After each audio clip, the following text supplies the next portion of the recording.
ہم جیسے کہ سفر کے حوالے سے بتایا، مفتی صاحب نے بہت اچھے انداز میں بتایا، روزہ کسی عذر کی وجہ سے، بیماری کی وجہ سے، اب جیسے شدید گرمی کی ڈاکٹر صاحب پریڈکشن ہے کہ اب جو روزہ رمضان آ رہا ہے اس میں شدید گرمی اور ہیٹ سٹروک کی بھی جو ہے پریڈکشن اللہ تعالیٰ فضل فرمائے، تو ایسی صورت میں روزہ ترک کرنے کے حوالے سے کیا حکم ہے؟ میں چاہتا ہوں اس پر کچھ کلام فرمائیں۔ ایک بات عرض کرتا چلوں قبلہ مفتی صاحب کی اجازت سے کہ دین اسلام بہت لچکدار ہے، جی جی بالکل، اور انسانی فطرت کے مطابق ساری آسانیاں آسائشیں دین نے دی ہوئی ہیں۔ اس میں مزید آسانیاں اور آسائشیں تلاش نہ کیجیے خواہشات کی بنیاد پر۔ میں بہت سیدھی بات کر رہا ہوں، ایسے لوگ خسارے میں ہیں کہ جو عبادت کے ساتھ مذاق کر کے یہ سمجھتے ہیں کہ انہوں نے عبادت کر لی، ہیلے بہانے تلاش کرتے ہیں۔ بھائی گرمی اگر ہے تو ذرا سا آپ ان لوگوں کی طرف بھی توجہ دیجئے جو بھٹے پہ کام کر رہا ہے۔ شدید ترین گرمی ہے پنجاب کے علاقوں میں، سندھ کے علاقوں میں، مزدور جو لوگ یہاں پر کھدائیاں کر رہے ہیں بیچارے، دن بھر کام کر رہے ہیں مزدور ہے نا، اور آپ حیران ہوں گے کہ ایسے لوگ کبھی شکوہ بھی نہیں کرتے، ان کے چہروں پر ایک خوشی کی لہر ہوتی ہے کہ اللہ ہم رزق حلال کما رہے ہیں، ہم رزق حلال کما رہے ہیں اور ساتھ میں تیری عبادت بھی کر رہے ہیں، تو انہیں یہ روزہ طاقت دیتا ہے، روزہ کمزور نہیں کرتا۔ یہ بات سے دور کر لیجئے کہ ہم یہ سمجھتے ہیں کہ شاید ہم یہ روزہ رکھیں گے تو ہم کمزور ہوں گے۔ وہ جو تقویٰ کی بات قبلہ مفتی صاحب نے کہی تھی نا، تو تقویٰ طاقت دیتا ہے، تقویٰ کمزور نہیں کرتا، تو یہ غلط فہمی پہلے تو ہم دور کر لیں۔ اور دوسری بات یہ ہے کہ اب بہت گرمی آ گئی ہے لہٰذا اب میں تو روزہ نہیں رکھوں گا، تو سوال یہ ہے کہ اس گرمی کی حالت میں روزہ ترک کرنے کا فیصلہ آپ کریں گے یا شریعت کرے گی؟ طے کر لیں آپ۔ کیا بات ہے، کیا بات۔ اگر آپ ہی مفتی اعظم ہیں تو پھر آپ ہی کر لیجئے، پھر بقیہ بہانے تلاش مت کیجئے۔ اور اگر واقعی اس جگہ پر پہنچ جاتے ہیں خدا نخواستہ جہاں جان کا خطرہ ہے، موت واقع ہو سکتی ہے، کیفیت یہ ہے کہ آپ بے ہوش ہو گئے یا ایسی کیفیت ہے کہ آپ اتنا نڈال ہو گئے کہ اب آپ کو ہوش نہیں ہے، تو وہ شریعت اجازت دے رہی ہے، اس کے معاملات دوسرے ہیں۔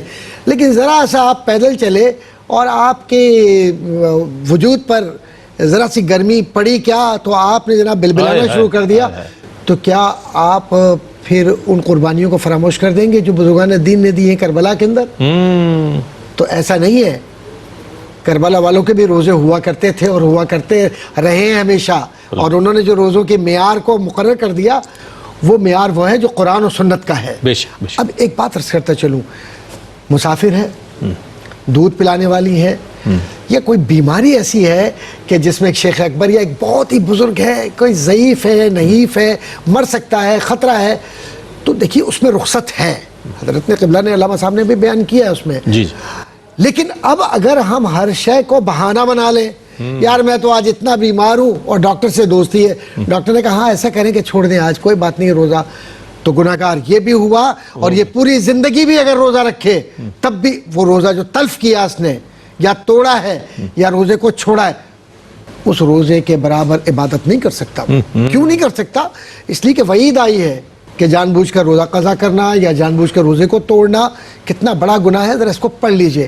اچھا ایک بات اور، اللہ تعالیٰ ہمیں خوفزدہ نہیں کرتا، اللہ تعالیٰ ہمیں راغب کرتا ہے کہ مجھ سے پیار کرتے ہو تو میرے قربانی دو۔ وہی ڈاکٹر صاحب سبحان اللہ سبحان اللہ۔ تو آپ یہ مت سوچیں کہ اللہ تعالیٰ جو ہے وہ ہمیں خوفزدہ کر رہا ہے کہ عبادت قبول نہیں ہو، کہ پنشمنٹ ہی پنشمنٹ ہے، ایسا نہیں ہے، وہ صرف ایک وہ ہے اپنی طرف متوجہ کرنا ہے، رحمت تلاش کر رہی ہے کہ آجا آجا، یہ تو 70 ماہ سے زیادہ پیار کرتا ہے، یہ کیسے دھتکارے گا یا ہمیں الگ کرے گا یا محروم کرے گا۔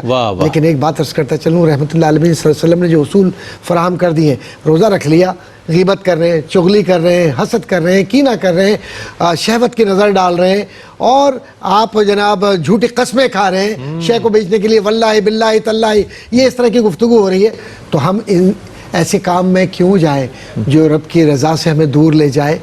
بلکہ حضور تو یہ فرماتے ہیں کہ جو روزے دار ہے اس کی منہ کی جو بو ہے وہ مجھ سے بھی زیادہ رب کو پسند ہے۔ واہ واہ واہ، کیا بات، کیا بو کہا ڈاکٹر صاحب نے۔ بدبو نہیں کہا. نہیں. یہ ذرا اس نے اہتمام دیکھیے, بو ہونا چاہیے. لوگ کہتے ہیں بدبو آ رہی ہے روزے دار کے منہ سے. نہیں, بو آ رہی ہے, وہ تو اللہ کو بہت پسند ہے. اور دوسری بات یہ جو اسلام کا جو پیغام ہے نا, کہ جو وعیدات ہیں, جو سزائیں ہیں, وہ اس لیے نہیں ہے کہ لوگوں کو اس لیے کہ اللہ کی طرف آ جائے انسان, باز آ جائے ان چیزوں سے اور واپس لوٹ جائے اور اللہ کی بارگاہ میں رجوع کر لے, پروردگار مجھ سے غلطی, وہ معاف کرنے والا بڑا مہربان ہے, ستار العیوب ہے, پوشی فرمانے والا ہے, غفار الذنوب ہے, گناہوں کو معاف فرمانے والا ہے.